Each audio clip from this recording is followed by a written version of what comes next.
আপনাদের মসজিদের খতিব মুকাররম বিশিষ্ট আলেম দ্বীন হযরতুল আল্লাম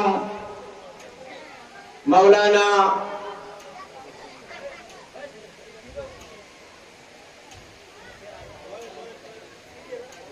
আবু জাফর সাহেব আজকের মাহফিলে উপস্থিত, অন্যান্য উলামায়ে কেরাম, সামিনে জাম, বিশেষ করে যিনি আজকের মাহফিলে আসা আলোচনা পেশ করার কথা ছিলেন, মানবতার ফেরিওয়ালা গৌসিয়া কমিটির একনিষ্ঠ খাদেম হুজুর কিবলায়ে আলমের রুহানি সন্তান অ্যাডভোকেট মুসাইবউদ্দিন বখতিয়ার ভাই সহ অন্যান্য অতিথিবৃন্দ, আমার সামনে উপবিষ্ট অত্র এলাকার মুরব্বী বাবারা, নওজোয়ান ভাইয়েরা, বিশেষ করে কলেজ, ইউনিভার্সিটি, বিশ্ববিদ্যালয়ের ছাত্র ভাইয়েরা, পদ্মার আড়ালের পদ্মনিসীন মা ও বোনেরা, মাইকের আওয়াজ যতটুকু পর্যন্ত পৌঁছে সর্বস্তরের নবী প্রেমিক, অলি প্রেমিক মুসলিম উম্মাহ, আবারও সালাম দিচ্ছি, একটু উঁচু আওয়াজে উত্তর দেন, আসসালামু আলাইকুম ওয়া রাহমাতুল্লাহ।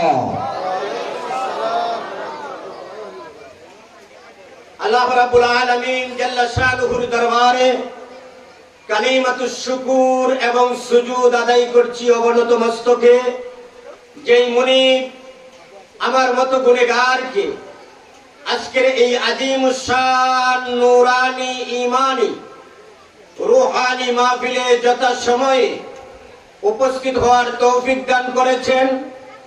আপনাদেরকে হাজারো মানুষ থেকে নির্বাচিত করে একটা একটা জান্নাতের টিকিট দিয়ে আজকের এই জান্নাতের বাগানে এসে বসার এবং কিছু কথা শোনার ধৈর্য, শক্তি, সুযোগ আল্লাহ রাব্বুল আলামিন দান করেছেন। ওই মহান রব্বুল ইজ্জতের দরবারে কালিমাতুশ শুকর আদায়ার্থে সমস্বরে একবার চিৎকার দিয়ে বলি আলহামদুলিল্লাহ। লাখো করোড় দুরুদ ও সালামের নজরানা পেশ করছি। দয়া করে ডান পাশে বাচ্চাগুলিকে আপনারা কন্ট্রোল করেন। আমি এই বাচ্চাদেরকে একটু নিস্তব্ধ রাখার জন্য দয়া করে, যদি ডিস্টার্ব করে বাহির করে দিন, মাহফিল বিশৃঙ্খলা হয়ে যাবে। কারণ কোরআন সুন্নাহর কথা বলতে বসেছি, এখানে অন্য কোনো মিটিং এ বসি নাই। কথা ঠিক না ঠিক? আওয়াজ দিয়ে বলেন ঠিক না ঠিক? বিদায় এখানে যদি ডিস্টার্ব করা হয়, হয়তোবা আমার ভুল হবে, আমার ভুলটার কারণে আপনারা 1000 মানুষ ভুলে নিমজ্জিত হবে। কথা ঠিক না ঠিক? বিদায় দয়া করে যারা আছেন ইশারায় বাচ্চাগুলিকে কন্ট্রোল করেন। আল্লাহ বুঝার তৌফিক দান করুক, আমিন বলেন। লাখো করোড় দুরুদ ও সালামের নজরানা পেশ করছি। আমার কথা খেয়াল করবেন, প্রত্যেকটা শব্দের ভিতরে 1 ঘন্টার ওয়াজ বলবো। লাখো করোড় দুরুদ ও সালামের নজরানা পেশ করছি ওই নবী, যেই নবী পদদলিতে, যেই নবীর কদম মোবারকা জমিনে বাজার কারণে, লাগার কারণে, স্পর্শের কারণে আল্লাহ গোটা পৃথিবীর জমিনকে উম্মতের জন্য মসজিদে রূপান্তরিত করে দিয়েছেন। উচ্চ আওয়াজ দিয়ে বলুন আল্লাহু আকবার। যেই নবীর কদম মুবারকের কারণে গোটা জমিনকে আল্লাহ মসজিদে রূপান্তরিত করেছেন, ওই নবীর উপর দুরুদ ও সালাম পেশ করছি। যেই নবীর বেলাদতের কারণে আল্লাহর ওয়াহদানিয়তের প্রচার এবং প্রকাশ তথা ওয়াহদাহু লা শারীক, আল্লাহ যেন এক, অদ্বিতীয়, একক, এই কথা সৃষ্টির কানে পৌঁছেছে, যার মাধ্যমে, যার বেলাদতের মাধ্যমে ওই নবীর উপর দুরুদ ও সালাম পেশ করছি, যেই নবীর জন্য স্বয়ং স্রষ্টা পাগল। আরেকটু আসতে বলেন, আরেকটু আসতে বলেন।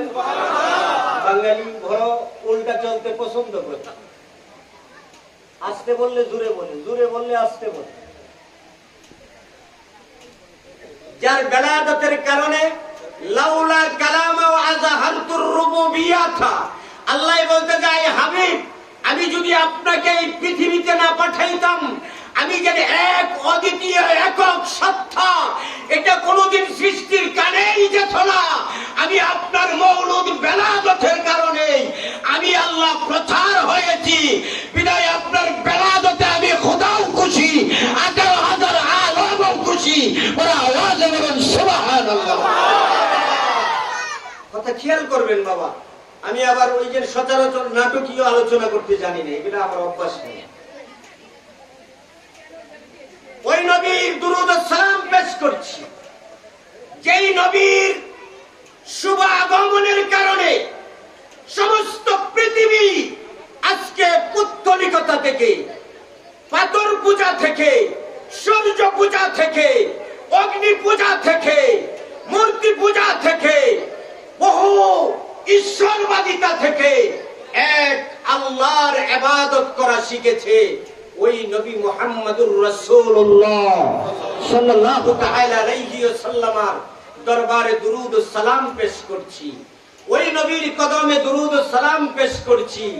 আমার নবী দু জাহাজ সরকারে দু আলমের নূরি কদমে, যিনি হচ্ছেন রাহমাতাল লিল আলামিন, হাউজে কাউসারের মালিক, শাফাতে কুবরার মালিক, লওয়ায়ে হামদের মালিক, মাকামে মাহমুদের মালিক, উম্মতের কান্ডারি, জান্নাতের মালিক, রাহমাতুল লিল আলামিন, বিল মুমিনিনা রাউফুর রহিম, যাকে আল্লাহ কোরআনে ইয়াসিন বলেছেন, যাকে তাসিন বলেছেন, যাকে কাফা বলেছেন, যাকে আল্লাহ রাহমাতুল লিল আলামিন বলেছেন, যাকে আল্লাহর কুল কায়নাতে শুধু মুসলমানের জন্য নয়, মুসলমান, ইহুদি, নাসারা, খ্রিস্টান, বৌদ্ধ, শিখ, জুম্মা, চাকমা, ত্রিপুরী, সমস্ত সৃষ্টি জগতের জন্য যাকে রহমত বানিয়ে পাঠিয়েছেন, ওই নবীর উপর দুরূদ ও সালামের নজরানা পেশ করছি। ওই নবীর কদমে দুরূদ এবং সালামের নজরানা পেশ করছি, যিনি গোটা বিশ্ব মানবতার একমাত্র উপযুক্ত শিক্ষক, উম্মতে মুহাম্মাদির রুহানি চিকিৎসক, উভয় জাহানের দুলহা, উম্মতের কান্ডারি নবী মুহাম্মদুর রাসূলুল্লাহ সাল্লাল্লাহু তাআলা আলাইহি ওয়াসাল্লামের নূরি কদমে আল্লাহ আমাদের পক্ষ থেকে তার হাবিবের নূরি কদমে আমাদের দুরূদ ও সালামকে কবুল করুন। উচ্চ আওয়াজে বলুন আমিন। আওয়াজের শব্দ তো এটা এই কি কই, এটা বিএস ফ্যাক্টরি পর্যন্ত যাইতো না মদিনা, এই আওয়াজ কষ্ট নতো, একটু বড় করে আওয়াজ দিবেন। সামিনে কেরাম, কালামে পাক 30 নম্বর পারা সূরা আল ইনশিরাহ আয়াত নম্বর 4 আপনাদের সামনে তিলাওয়াত করেছি। যদি রাব্বুল ইজ্জত আমাকে তৌফিক দান করেন, আপনারা যদি দোয়া করেন, উলামায়ে কেরাম যদি সহযোগিতা করে, মদিনা ওয়ালা যদি রহমতের হাতটা মাথার উপর দিয়ে দেয়, আল্লাহর যদি করুণা হয়, আয়াতকে সামনে রেখে এমন দুই একটি কথা আল্লাহ আপনাদের সামনে উপস্থাপন করার তৌফিক দান করুন। আমি গুনাহগারকে যেই কথাগুলি আমি আমার জন্য এবং আপনাদের জন্য, উভয় পক্ষের জন্য হেদায়েতের মশাল হয়ে যায়। উচ্চ আওয়াজে বলুন আমিন। আর আওয়াজে বলেন আমিন। সামিন ইকরাম, নবীর প্রশংসা, আল্লাহর আজমতের বয়ান শুনলে আপনাদের কাছে কি ভালো লাগে না খারাপ লাগে? কার কার ভালো লাগে একটু ডান হাতটা দেখাতে পারবেন? আল্লাহ কবুল করুন। উচ্চ আওয়াজে বলুন আমিন। সামিন, আমরা যারা উম্মতে মুহাম্মাদী, আমার কথাগুলি শিক্ষিত সমাজের কাছে অনুরোধ করব, বাবা আপনি আমাকে সংশোধন করে দিতে পারবেন যদি কোথাও ক্রস করতে, আর না হয় আপনি হৃদয়ের কান দিয়ে কথাগুলি শুনেন। আমরা যারা উম্মতে মুহাম্মাদী, আমরা যদি আমাদের পাগুলি উপরের দিকে দেই, মাথাটা নিচের দিকে দিয়ে জন্মের পর থেকে মৃত্যু পর্যন্ত আমাদের নবীর শুকরিয়া আল্লাহর দরবারে আদায় করি, নবীর শুকরিয়া আদায় করা আমাদের পক্ষে সম্ভব নয়। কারণ এমন একজন দামি নবী আল্লাহ আমাদেরকে দিয়েছেন। নবীটা শুধু আমাদের জন্য দামি নয়, সমস্ত নবীদেরও নবী, নবিয়ুল আম্বিয়া। বড় আওয়াজে বলুন সুবহানাল্লাহ। আপনাদের কতিবে মুকাররম শেষ কথা, আমি আসার পূর্বে যে কথাটা বলেছেন, বাইতুল্লাহ আল্লাহর ঘর, বাইতুল্লাহর সামনে এতটুকু বড় একখণ্ড পাথর আছে যেটার নাম মাকামে, আর আওয়াজে মাকামে ইব্রাহিম, আরেকটু আওয়াজে মাকামে ইব্রাহিম। আমার মনে হয় আমার সভাপতি সাহেব, মুরব্বীরা, ওনারা হজ করেছেন, যারা হজে গিয়েছেন আপনারা দেখেছেন মাকামে ইব্রাহিম। মাকামে ইব্রাহিম আল্লাহর ঘরের সোজা দরজা থেকে সামান্য ডাইন সাইডে অবস্থিত। মাকামে ইব্রাহিম একটা পাথর, ওটাকে সযত্নে রাখা হলো, বাকি সমস্ত পাথরগুলিকে ডোজার মেশিন দিয়ে পরিষ্কার করা হলো। আমার প্রশ্ন হচ্ছে, হাতিমের ভিতর যে জায়গাটার মধ্যে মাতা হাজিরা গিয়ে চক্কর লাগায়, ওই জায়গাটার মধ্যে অসংখ্য পাথর ছিল, সমস্ত পাথরগুলিকে অপসারণ করা হয়েছে। মাকামে ইব্রাহিমকে সযত্নে, তাজিমে, সম্মানে ওই জায়গার মধ্যে বসিয়ে রাখা হয়েছে। কারণ কি? এটাও পাথর, ওইগুলাও কথা বলেন না, এটাও পাথর, ওইগুলাও পাথর। এটাকে কেন সযত্নে রাখা হলো? বাকিগুলিকে ডোজার মেশিন দিয়ে কেন পরিষ্কার করা হলো? লম্বা কথা বলার সুযোগ নেই, একবারে সংক্ষিপ্ত কথা হচ্ছে, মাকামে ইব্রাহিম এটা যদিও একটা পাথর, কিন্তু এই পাথরটা শুধু পাথর নয়, এটা মিলাদুন নবীর স্টেজ। বড় আওয়াজে বলুন সুবহানাল্লাহ। খেয়াল করেন, হযরত সাইয়েদনা ইব্রাহিম আলাইহিস সালাতুস সালাম যখন মক্কাতুল মুকাররমা কানায়ে কাবা বানানোর জন্য আল্লাহর পক্ষ থেকে নির্দেশ পেলেন, বাচ্চা ইসমাইলকে সাথে নিয়ে বাপ বেটা দুইজন যখন কানায়ে কাবা বানানো হয়ে গেল, আল্লাহর দরবারের মধ্যে দোয়া করবেন, দরখাস্ত করবেন।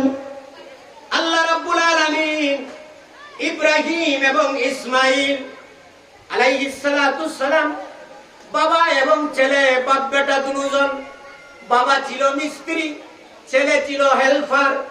বাবা এবং ছেলে, বাপ বেটা দুজন যখন আস্তে আস্তে কানায়ে কাবা বানানো শেষ করলেন, বাইতুল্লাহ বানানো শেষ করে ফেললেন, এখন বাপ বেটা পরিষ্কার পরিচ্ছন্ন হয়ে আল্লাহর দরবারের মধ্যে দরখাস্ত করবেন। যেহেতু দীর্ঘদিন কাজ করেছে, মাইনার দরকার আছে, বেতনের দরকার আছে। আমরা চাকরি করলে মাস শেষে বেতন পাই, কিন্তু দুজন ছেলে এবং বাবা, বাপ বেটা দুজন কানায়ে কাবা বাইতুল্লাহ বানানোর পরে ওই মাকামে ইব্রাহিমের উপর দাঁড়াইলেন। দাঁড়াই আল্লাহর দরবারে দরখাস্ত করতে লাগলেন, আয়ে খালিকে কায়নাত, দীর্ঘদিন যাবত তোমার নির্দেশ মোতাবেক বাবা ছেলে মিলে কানায়ে কাবা বানাইলাম।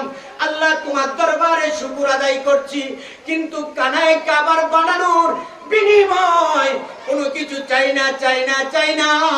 আল্লাহ, তোমার দরবারে একটা ভিক্ষা মাগতেছি, তুমি আমাদেরকে ওই কথাটা, ওই জিনিসটা, ওই চাহিদা, ওই আরজু পূরণ করে দাও। আমার আল্লাহ বলে, ইব্রাহিম যা চাওয়ার চাও, আমি আল্লাহ তোমার চাহিদা পূরণ করে দেব। যা চাওয়ার চাও।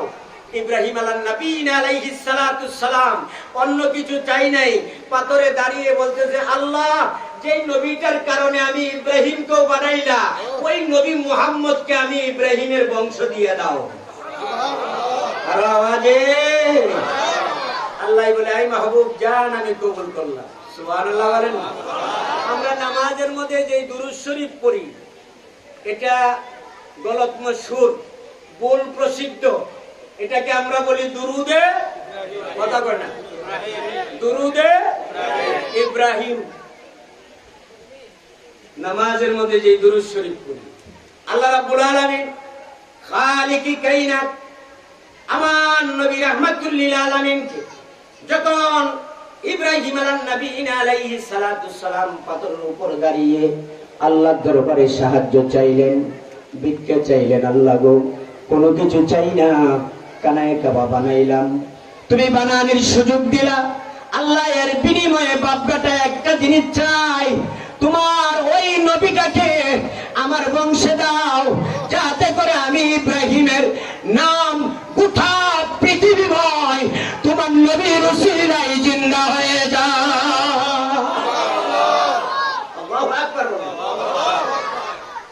আল্লাহ ইব্রাহিমের দোয়া কবুল করলো।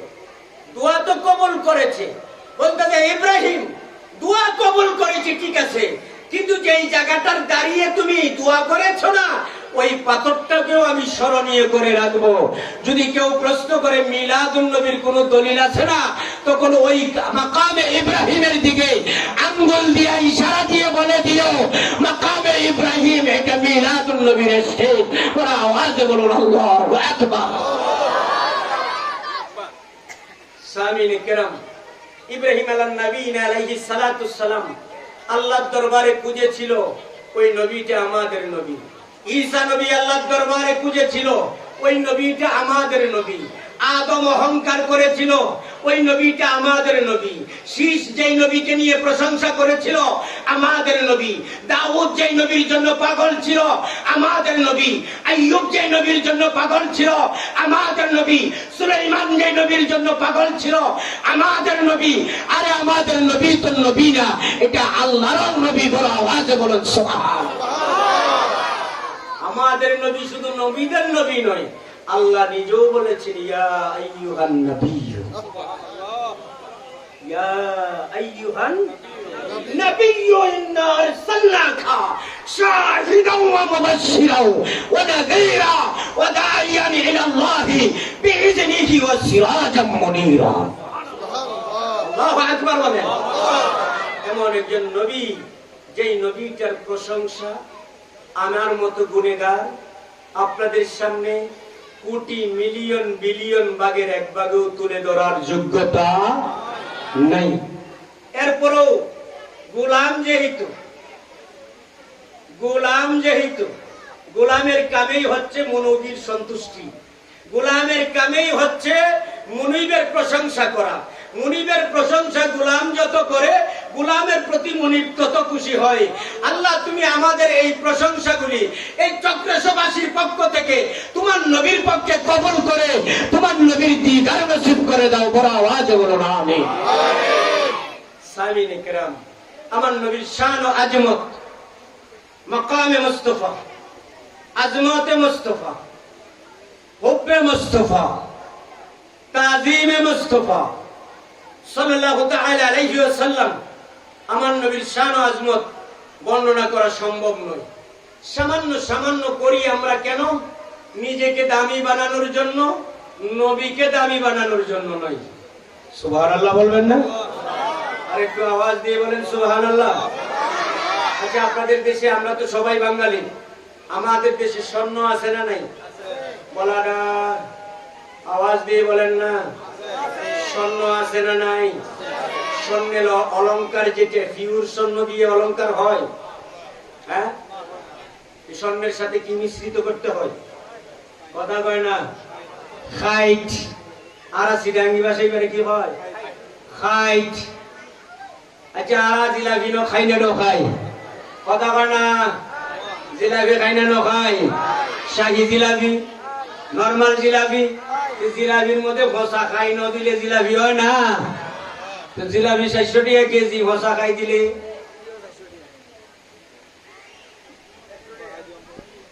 কথা খেয়াল করছেন? বাসি জিলাপি ততক্ষণ জিলাপি হয় না যতক্ষণ ভসা খাই মিশ্রিত করা না হয়। স্বর্ণ ততক্ষণ অলংকার হয় না যতক্ষণ খাই মিশ্রিত করা হয় না। আচ্ছা বলেন, স্বর্ণের কেজি তুলা এখন কত? 1,18,18 সামথিং 18, এখন 38। ওমা 15 দিনে এত দাম? আমি তো যাওয়ার আগে কিনেছি যে 1,18,000 দিয়ে। আচ্ছা যাই হোক, 38। এখন স্বর্ণের কেজি যদি 1,38,000 টাকা বড়ি হয়, খাইটের ওজন, খাইটের বড়ি কত? কথা কয় না। যদি খাইট আলাদা বেচুন, বেচা যাবে? বেচা গেল সামান্য, কিন্তু যখন স্বর্ণের সাথে মিশে স্বর্ণের দাম যা, খাইলের দাম তা যা। ওনারা সিডাঙ্গি মানুষ, এই দানের সাথে সুসা আছে না নাই? সিডা সিডা সিডা আছে না নাই? এটা এই সুনামগঞ্জ সিলেটের ভাষায় বলে সুসা, আর সিডাঙ্গি ভাষায় বলে সিডা। এই দানের সাথে সিডা যেবা থাকে, দান 500 টাকা মন হলে সিডার দাম কত? 500 টাকা। কিন্তু আলাদা সিডা যদি বেচন দাম কম। এই আমাদের মতো যারা আলেম আছি, আমরা যারা নবীর প্রশংসার কথা বলি, নবীর প্রশংসা বয়ান করি, এটা নবীকে দামি বানানোর জন্য নয়। আমি সিডা খাই, আমাকে দামি বানানোর জন্য রাহমাতুল্লিল আলামিনের সাথে সম্পর্ক করেছে। ওরা আওয়াজে বলুন আল্লাহু আকবার। এই আজকে চক্রে সবাসী ইচ্ছে করলে অন্য কোন অনুষ্ঠান করতে পারতেন, কিন্তু করেন নাই। দল মত সব বাদ দিয়েছেন, এক কাতারে কাতার বন্দী হয়ে আমার নবীর মিলাদ বানিয়েছেন। আল্লাহ এই মিলাদের উসিলায় আপনাদের সবাইকে হয়তো আল্লাহর দরবারে আজকে মাহফিল কবুল হলে আমাদের জন্য নাজাতের ব্যবস্থা হয়ে গিয়েছে। বড় আওয়াজে বলেন সুবহান। সামিনে কেরাম, বিদায় আমরা যারা প্রশংসা করি, আমাদের প্রশংসা এটা সামান্য। আমার নবীর প্রশংসা জমিনে, আসমানে, লা মাকানে, তাহতুস সারা, সিজ্জিন, ইল্লিন, পৃথিবীর রন্ধ্রে রন্ধ্রে রন্ধ্রে আমাদের নবীর প্রশংসা বিরাজিত, চলমান আছে, থাকবে। এমনকি কিয়ামতের দিন, যেদিন আল্লাহ আল্লাহ জিকির বন্ধ হবে, ওই দিন আমাদের নবী মুস্তাফার জিকির জারি থাকবে। ওরা আওয়াজে বলুন আল্লাহু আকবার। নারে তাকবীর, নারে রিসালাত, নারে গাউসিয়া।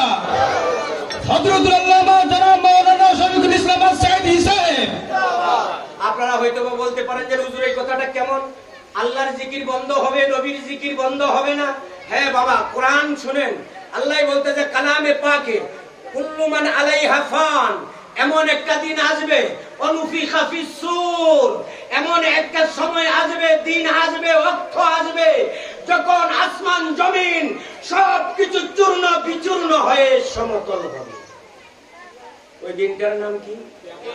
কথা কয় নাকি? আর আওয়াজে কিয়ামতের দিন। ওই দিন মানুষ, জিন, ফেরেশতা যা আছে সব ফান। কুল্লু মান আলাইহা ফান, সব নিঃশেষ হয়ে যাবে, আল্লাহর জিকির বন্ধ হয়ে যাবে।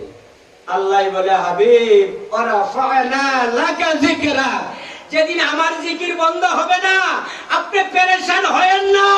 আমি আল্লাহ লা মাকানে থেকে আপনার উপর আমি জিকির করব। বড় আওয়াজে বলুন আল্লাহু আকবার।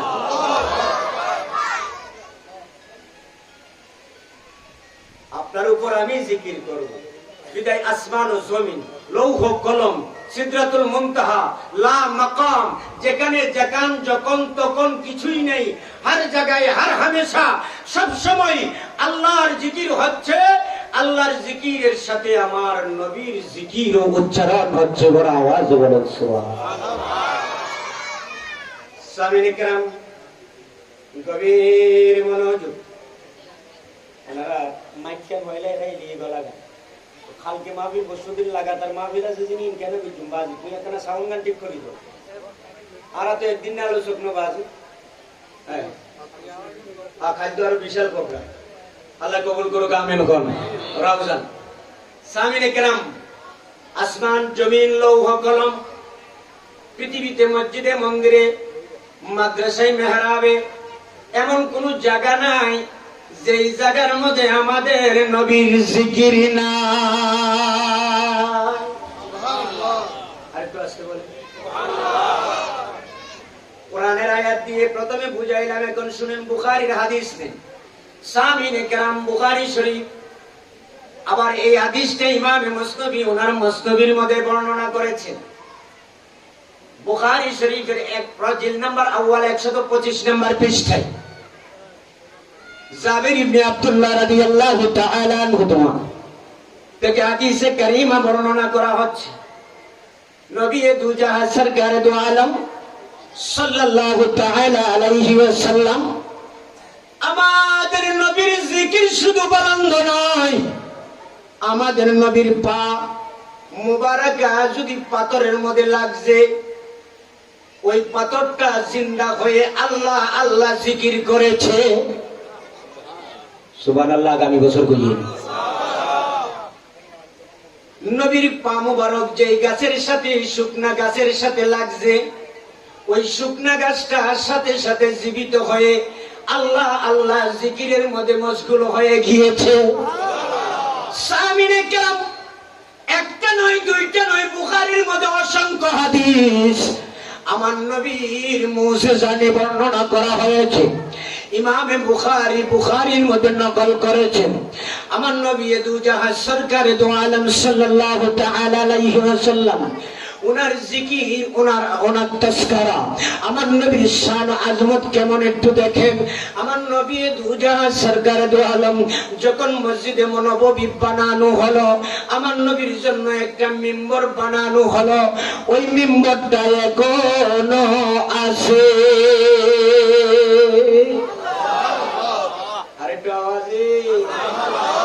আরেকটু আওয়াজে মিম্বর বানানো হলো, মসজিদে নববীর মধ্যে মিম্বর স্থাপন করা হলো। আমার নবীর জন্য যে মিম্বরটা আপনাদের চক্রে সব ওই হাউজিং সোসাইটি মসজিদের মিম্বরের মতো এত দামি নয়। ওইটা একটা শুকনা কাজুর গাছ, 1 2 3 তিনটা জায়গার মধ্যে তাক তাক করে একটা খাজুর গাছ মসজিদের নববীর মধ্যে এরকম হেলান দিয়ে দিয়ে রেখেছিল। ওই গাছের মধ্যে দাঁড়িয়ে আমাদের নবী মিম্বর দাঁড়িয়ে খুতবা দিতেন। আমার রাহমাতুল লিল আলামিন হুজুর করিম রাউফুর রহিম সাল্লাল্লাহু তাআলা আলাইহি ওয়াসাল্লাম এভাবে খুতবার পর খুতবা দীর্ঘদিন খুতবা দিতে দিতে সাহাবায়ে কেরাম রাদিয়াল্লাহু তাআলা আনহুম আজমাইন, সমস্ত সাহাবায়ে কেরাম এক জায়গায় জমা হলেন। সবাই পরামর্শ করতে লাগলেন, মুশারা করতে লাগলেন। রাহমাতুল লিল আলামিনের কদমের নিচে খোদার আরশে আজিম ওই নবী একটা শুকনা কাজুর গাছের মধ্যে খুতবা দেবে, হতে পারে না। নবীর জন্য দামি কাঠ দিয়ে মিম্বর বানাবো। কি কাঠ দিয়ে? দামি কাঠ দিয়ে মিম্বর বানাবো। সিদ্ধান্ত অনুযায়ী মিম্বর বানানো হলো। মসজিদে নববীতে নিয়ে সেট করা হলো। পুরান মিম্বর যেটা ছিল কাজুর গাছে, ওই গাছের টুকরাটাকে সরিয়ে মসজিদের এক কোণায় নিয়ে রেখে দেওয়া হলো। আমার নবী যখন নতুন মিম্বরে দাঁড়াইলেন, মসজিদে নববী থেকে পুরান মিম্বরের কান্দনের আওয়াজ আসতে লাগলো। আরাজে রাহমাতুল লিল আলামিন হুজুর করিম রাউফুর রহিম সাল্লাল্লাহু তাআলা আলাইহি ওয়াসাল্লাম আমার নবী ডাক দিলেন, ওগো সাহাবায়ে কেরাম, মসজিদে নববীর মধ্যে কে যেন কান্দে, দেখো তো কেন কান্দে, তাকে ধরে নিয়ে আসো। কারণ আমাদের নবী রাহমাতুল লিল আলামিন বিল মুমিনিন রাউফুর রহিম সবকিছু সহ্য করতে পারলেও উম্মতের কষ্ট সহ্য করতে পারে না। আমার নবী বলে, রে সাহাবী, দেখো না কে কান্দে, কেন কান্দে, একটু নিয়ে আসো। সাহাবায়ে কেরাম একজন অপরজনের চেহারার দিকে তাকায়, তাকিয়ে বলে, ইয়া রাসূলুল্লাহ, মসজিদে নববীর মধ্যে কেউ তো কাঁদে না। আমার নবী বলে, তাহলে দেখো উস্তুনে হান্নানা কোথায়? আহা, উস্তুনে হান্নানা মানে ওই খেজুর গাছের টুকরা ওঠা। সাহাবায়ে কেরাম খেজুর গাছের টুকরার কাছে গেল, দেখেছেন কাজুর গাছের ওই মরা শুকনা টনটনে ওই মরা গাছ এটা জীবিত হয়ে মানুষের মতো বড় বড় আওয়াজে কানতে লাগলো। আমার নবীর পাশে নিয়ে আসা হলো। আমার নবীর রহমতের হাতটা কাজুর গাছের উপর রাখলেন, রেখে বলতেছে, রে উস্তুনে হান্নানা, তুমি কেন কাঁদো, ঘটনা কি? উস্তুনে হান্নানা জবাব দিচ্ছে, ইয়া রাসূলুল্লাহ, ইয়া হাবিবাল্লাহ, দীর্ঘদিন আপনার কদমের নিচে ছিলাম, আমি এমন কোন অন্যায় অপরাধ করলাম, আমাকে সরিয়ে দেওয়া হলো। আপনার প্রেমের বিয়োগ, ভালোবাসার যন্ত্রণা সহ্য হচ্ছে না। সুবহানাল্লাহ।